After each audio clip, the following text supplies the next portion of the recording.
Hello gamers, this is Sai, and welcome back to Which Way Games. Now what's the first thing that they teach you about Fight Club? Alright, Stewie, what's the first rule of Fight Club? G-string underwear. No, it's don't talk about Fight Club. Oh. And with that being said, let's get on with the video.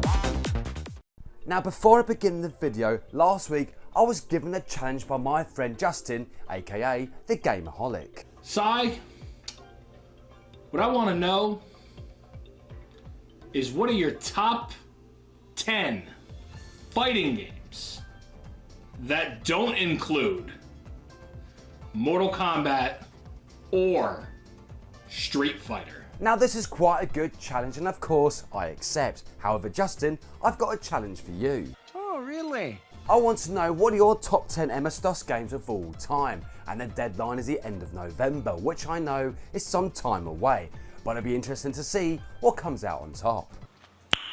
Nice. I'm looking forward to see what Justin comes up with, and now I think it's time to start part 1 of my Tekken retrospective. In the early 90s, the likes of Mortal Kombat and Street Fighter 2 were dominating the fighting genre, each providing some fantastic gameplay as well as a roster of memorable characters. It seemed that these two games had the Midas touch with gamers, seemingly untouchable by other fighting series. However, when the equally fantastic Virtua Fighter was released, this caught the attention of gamers who were blown away by his unique style. Sega's Virtua Fighter was the first arcade fighting game to use 3D polygon graphics, and it wouldn't be long until this style became the norm within gaming. One of Sega's competitors, Namco, soon acquired some of the development team behind Virtua Fighter, and from there a project began in animating 3D character models. This experimentation soon led to the Tekken series. Round 1.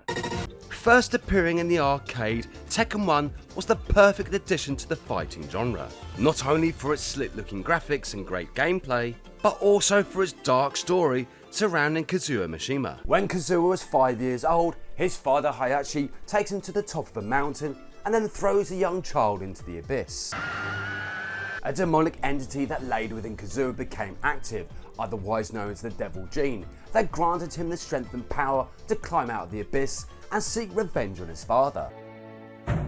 This entity would be forever part of the Mishima bloodline, perhaps with a new incarnation for every generation. The gameplay of Tekken was similar to that of Virtua Fighter, but yet at the same time differed from it entirely, not only thanks to its unique control scheme, but also the bizarre characters that gamers could use. Some of these characters range from the android known as Jack, going all the way to the bizarre Yoshimitsu.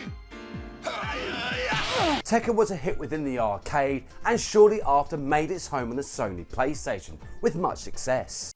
Yes! Tekken for the PlayStation was classed as a perfect port of the arcade hit, and shortly just over a year later, Tekken 2 graced the world of gaming. Since taking control of the Mishima Zaibatsu, Kazuya has become even more ruthless, possibly thanks to the Devil Gene consuming him entirely. This feud between father and son would be the main story arc of the Tekken series. Knowing that his father is out for revenge, Kazuya announces a second King of the Fist tournament with a cash prize of $1 trillion.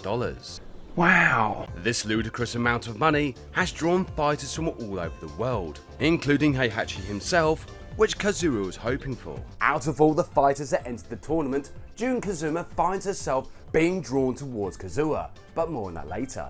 The gameplay that made Tekken 1 such a hit with gamers had returned, but this time Tekken 2 came with a few new additions that would go on to become staples of the series. Some of these were new attack moves for certain characters, as well as the introduction of new gameplay modes, such as the infamous survival mode. This mode tested gamers' abilities in the way of the fist to see who was the greatest fighter of all time. Once again, gamers and critics loved the newest addition to the Tekken series. Tekken 2 was bigger, faster, and more jam-packed with gaming goodness than before.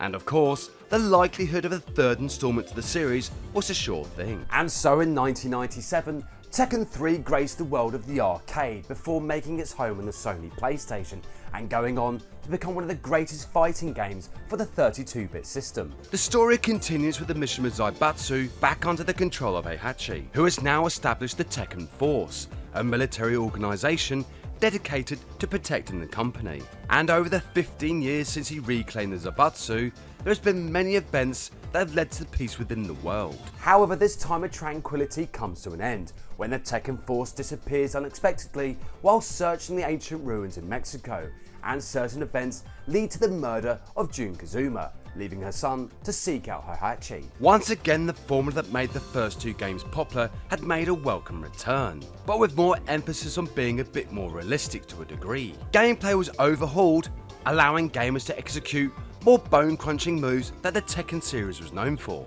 as well as introducing more characters, especially Jin Kazuma, who is now the poster boy for the Tekken series. Jin Kazuma was the result of the union between Jun and Kazuya, but would he inherit the devil gene from his cold-hearted father? Tekken 3 had the game modes of the previous two games, but introduced two new ones called Tekken Ball as well as Tekken Force. This mode was like a respectful nod to some of the games of the past, such as Final Fight, Double Dragon, and the infamous Streets of Rage. A true classic of 16-bit gaming with a fantastic soundtrack. Gamers and critics loved the third installment so much that it was classed as the greatest fighting game for the Sony PlayStation. Now, one fond memory I have of Tekken 3 was playing it at a friend's house. We were neck and neck until it came to that final moment where a swift kick to the face secured my victory. And to add salt to the wound, it was replayed 3 times, which as you can imagine felt great. This small feature was a perfect way of letting gamers know that they lost badly, sometimes causing them to rage quit.